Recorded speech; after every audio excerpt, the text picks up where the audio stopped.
Hoje, na série Os Campeões, é a vez de relembrarmos os 8 títulos brasileiros do Palmeiras, que ao lado do Santos é o maior vencedor da competição. Pois é, isso aí, Glenda.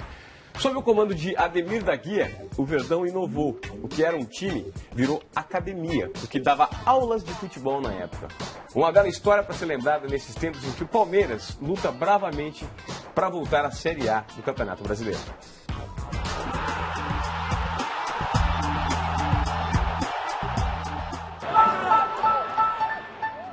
A gente chora, ri, né, no mesmo tempo. E é uma maravilha a gente ver o nosso time de coração, igual tem um Palmeiras no meu coração, na minha vida. Até me emociona.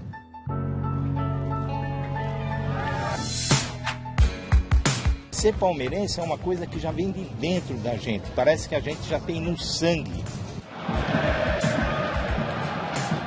Não tem descrição, você tem que ser palmeirense para saber o que é ser palmeirense. A quarta maior torcida do Brasil não abandona o Palmeiras, mesmo quando o momento é de reforma. Reformulação. O time está na Série B. O estádio em obras. Neste armazém provisório, alguns dos mais importantes troféus do Palmeiras refletem as melhores recordações, tanto dos torcedores como dos ídolos. Só do Campeonato Brasileiro são 8 taças de campeão, que fazem o Palmeiras, ao lado do Santos, o clube mais vitorioso do país. Seu João nasceu na década de 40. Lembrar da infância é lembrar do Palmeiras. Com 5 anos, meu papai já me levava para ver futebol. Seu João ainda era um adolescente em 1960, quando assistiu ao primeiro título nacional do Palmeiras. Era um entre os 40 mil torcedores eufóricos que lotaram o Pacaembu para a final da Taça Brasil contra o Fortaleza. Quando eu tinha 13 anos, eu fui ver esse jogo, até me assustei, que o Fortaleza saiu na frente com um gol de charuto. Mas o Palmeiras virou o jogo, ficou 8-2 para nós. Mas o melhor ainda nem tinha chegado. 2 anos depois da primeira conquista, o Palmeiras fez a maior aposta de sua história. Contratou Ademir da Guia, filho de Domingos da Guia, o divino mestre. A genialidade que estava no sangue fez com que Ademir, em pouco tempo, também fosse batizado divino. O Ademir da Guia mudou a forma de jogar do Palmeiras e, consequentemente, obrigou as outras equipes a se adaptarem como neutralizar a forma de jogar do Palmeiras. O único que fazia falta realmente pra gente, que a gente andava perdido, para até que o carro perdeu o freio, era o divino, Ademir da Guia, né? Quando Ademir da Guia não jogava, era duro.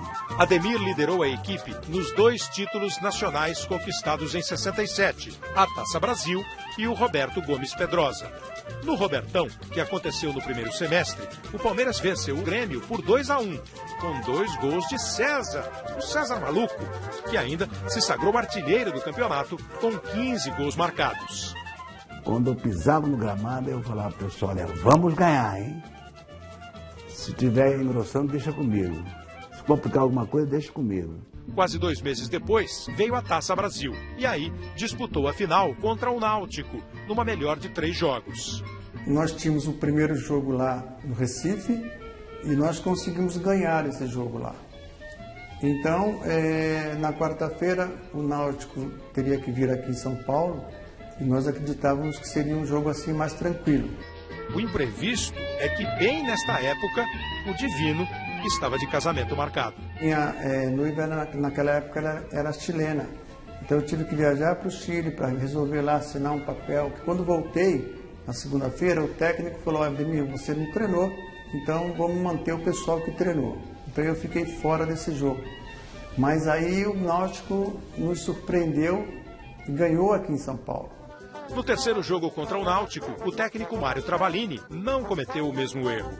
Convocou Ademir para regime de concentração máxima. Ou quase máxima, porque o craque conseguiu se casar. Na partida de desempate, 2-0 e o tricampeonato. Então eu tive que casar, concentrar, jogar, fazer gol e depois ir para a lua de mel. Quando terminou o jogo, o time do Palmeiras se abraçou numa bandeira brasileira e uma bandeira paulista e atravessou o gramado inteiro com essa bandeira nas costas. Então é diferente o futebol por causa disso. Aquele tempo era romântico. O tom do romantismo vinha da poesia do jogo de um time em que todos contribuíam com o seu verso. Em campo, era um misto de elegância e eficiência, implacável eficiência.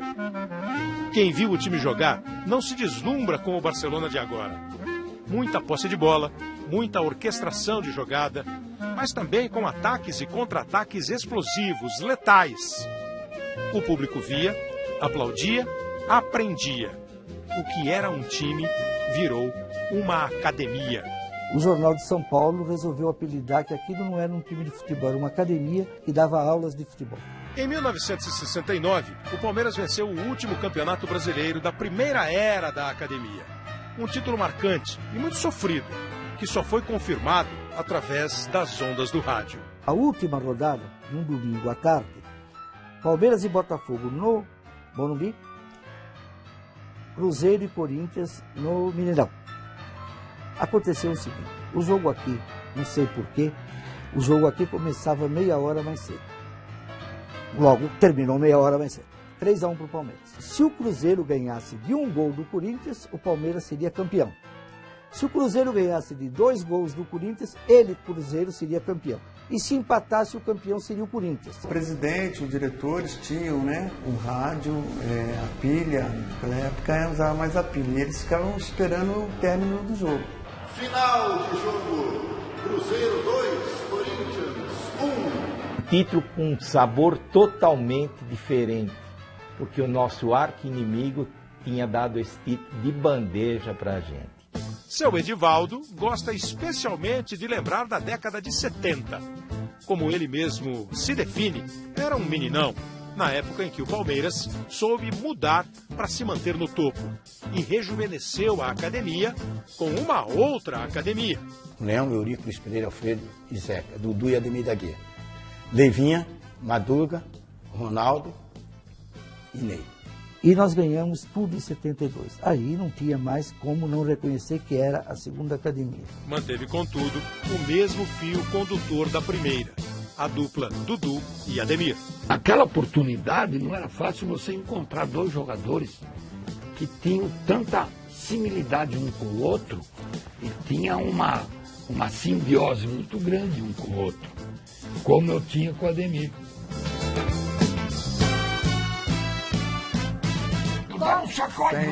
Sempre brigou comigo, ele era terrível, mas eu também ajudava ele. Quando ele começava a querer bater no juiz, eu segurava ele. Lá, não, Dudu, calma. Aí, na nossa época, não tinha amarelo. Então, você levava o vermelho direto. Dudu era técnico, ótimo marcador, bom no corpo a corpo e na marcação por zona. Ademir da Guia era um craque.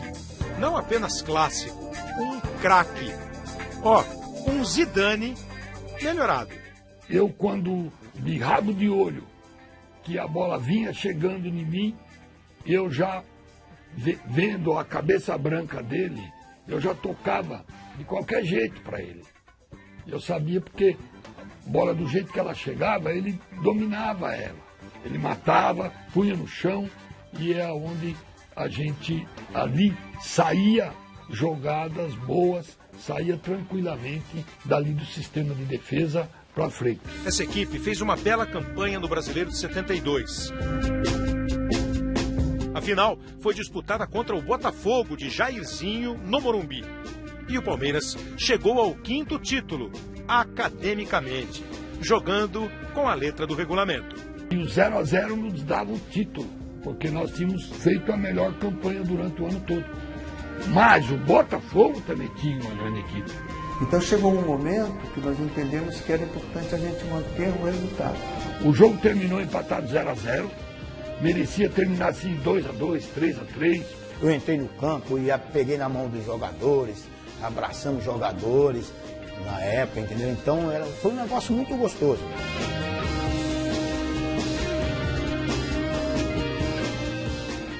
A chamada segunda academia era entrosada, experiente e segura. No nosso dicionário não existe derrota. Em 1973, entrou no jogo determinada a conquistar mais um brasileiro. A competição era exaustiva, nada menos do que 40 times naquele ano. Mas o Palmeiras mostrou que tinha fôlego de longa duração. A defesa se destacava. Encarar Leão e os zagueiros do Palmeiras não era brincadeira, não. Depois de 6 meses de disputa, Palmeiras e São Paulo se encontraram no Morumbi, na última partida do quadrangular final. E outra vez, a academia jogava com a vantagem do empate. 0-0. Aí já foi mais complicado ainda.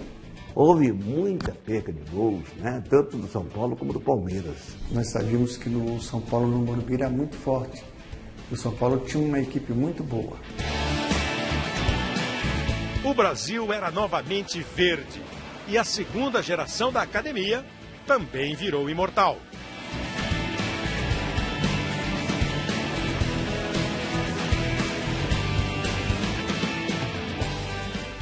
Durante os 20 anos que seguiram, o Palmeiras procurou o título nacional.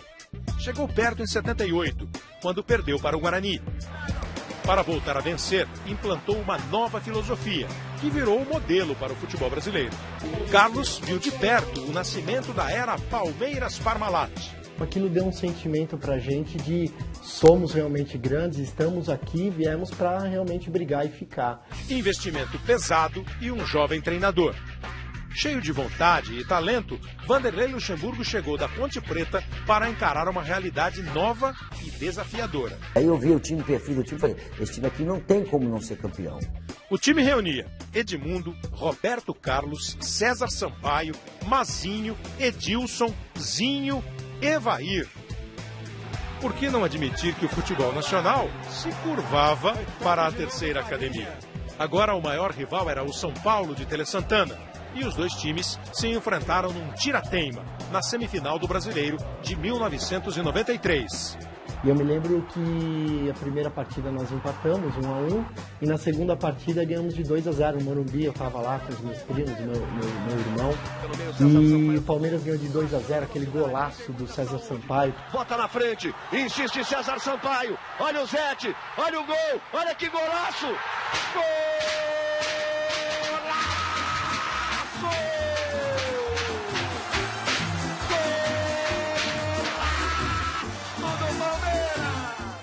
Eram muitos craques, e não cabiam todos. No banco, um jovem esperava por uma chance, sem saber que anos mais tarde ele se tornaria um grande ídolo e faria parte de uma das mais marcantes conquistas do clube. Eu acho que eu sou um torcedor como qualquer um outro torcedor do Palmeiras, né, que só quer ver o time ganhar. Não quer perder nunca.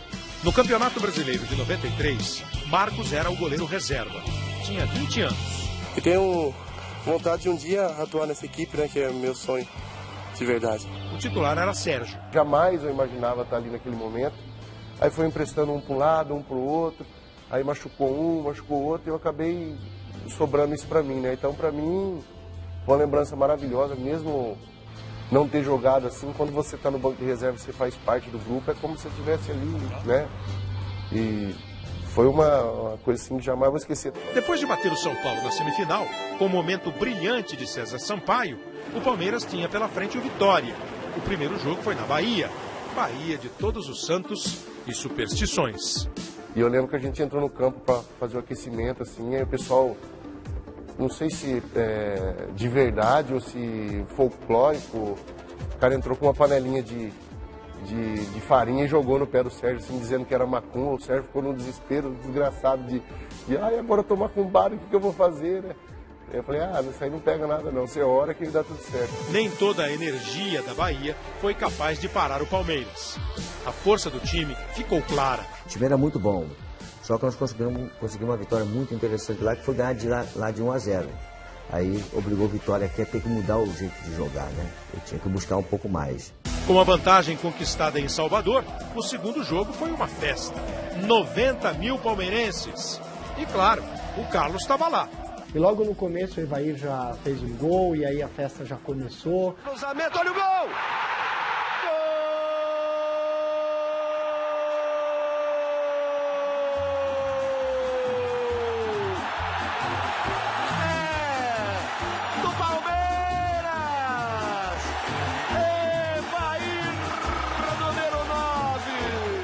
Uma mistura de alegria com alívio, porque eu já tinha errado 2 gols lá, né? E eu tinha Tinha prometido ao Sérgio que aquele dia ia ter. A bola enfiada, alô, Nivaldo para Edmundo, recolheu, driblou, pintou o segundo, ali, tocou pro gol e... Que gol! Palmeiras! Edmundo animal!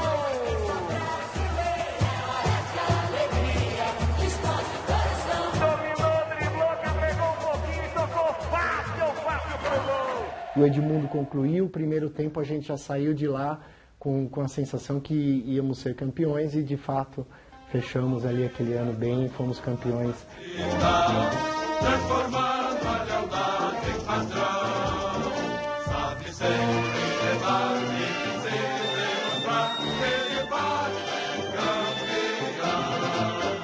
campeão. 94? Teve.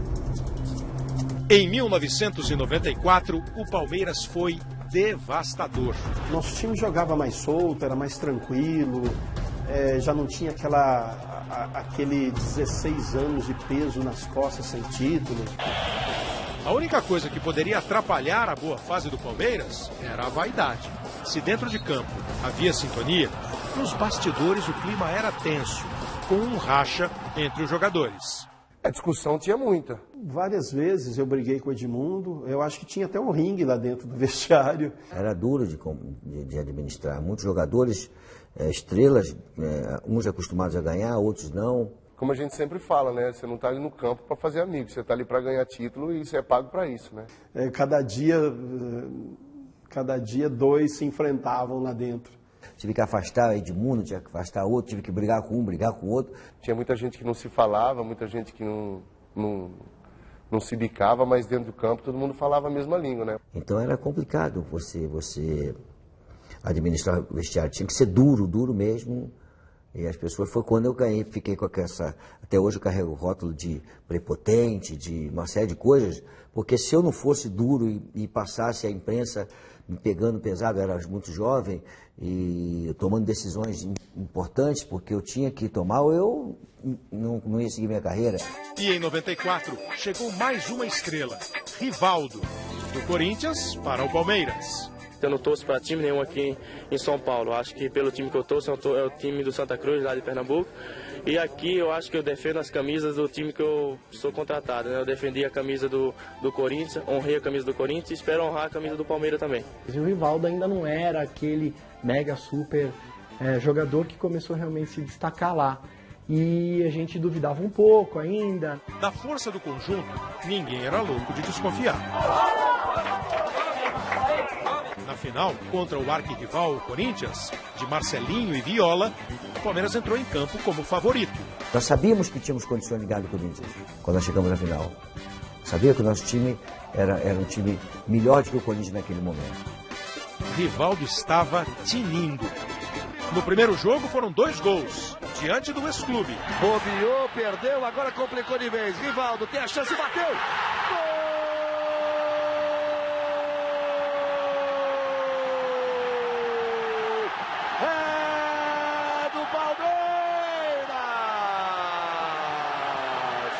Edmundo ampliou. Aí, olha a chance, perna esquerda, chamou pra dentro, tocou para Edmundo, bateu, gol!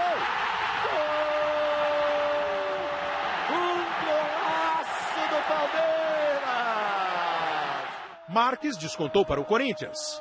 Fim de jogo, 3-1 Palmeiras. Ninguém espera abrir uma vantagem tão grande se tratando de um grande rival, né? Domingo, o Corinthians terá 2 missões numa única partida. Golear o Palmeiras por uma diferença de pelo menos 3 gols e vencer a lógica. O primeiro jogo decidiu. A diferença daquele jogo lá, com o time que a gente tinha, com a diferença de gols, era impossível a gente perder o campeonato. Com esse espírito confiante, o Palmeiras foi mais uma vez ao Pacaembu. A gente sabia que precisava respeitar o adversário, mas a confiança era total. Quem abriu o placar foi Marques, para o Corinthians. O Marcelinho bateu, colocado na trave, olha o gol!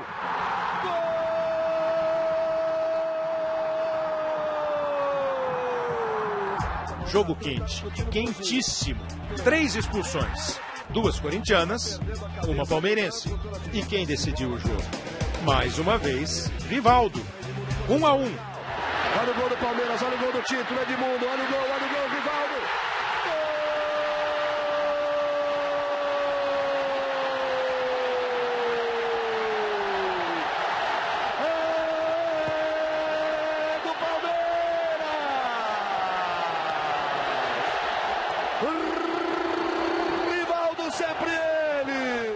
estrela de Rivaldo brilha novamente na hora da decisão. Título com direito a Edmundo incendiando a torcida. O Papai Noel, para dar o título ao Corinthians, ele tem que saber quem ganha a vida com a boca é cantor. Quem ganha a vida jogando futebol, não pode falar, tem que fazer. O Corinthians é pra gente o time a ser batido, né? Então, toda vez que a gente chega numa final e é contra o Corinthians, realmente é outra sensação, é outra emoção, a vontade de vencer é imensurável. O Palmeiras repetia o feito da academia da década de 70 e conquistava o bicampeonato brasileiro, 1993, 1994. Em 2014, ano do centenário, o Palmeiras completará 20 anos do último título brasileiro. A grande sala, que reúne 8 troféus de campeão brasileiro, quer ficar um pouco mais apertada, com a chegada do 9º. O Palmeiras tem duas situações muito importantes no ano que vem: centenário e a inauguração do seu estádio. Então, esse ano a única coisa que o Palmeiras pode fazer bem feito é voltar à Série A. Então, eu acho que às vezes dar um passo para trás para poder aprender a nunca mais repetir os erros é importante. Agora tem que aprender. Eu realmente me dediquei a minha vida, a minha profissão, em benefício do Palmeiras. Eu nunca me preocupei muito com seleção brasileira. Contar a história do Palmeiras no Brasileirão é, portanto, contar vitórias. 1, 2, 3, 4, 5, 6, 7, 8 taças de campeão. Se a conta é grande, o clube é maior ainda. O que esperar da academia? Imortalidade.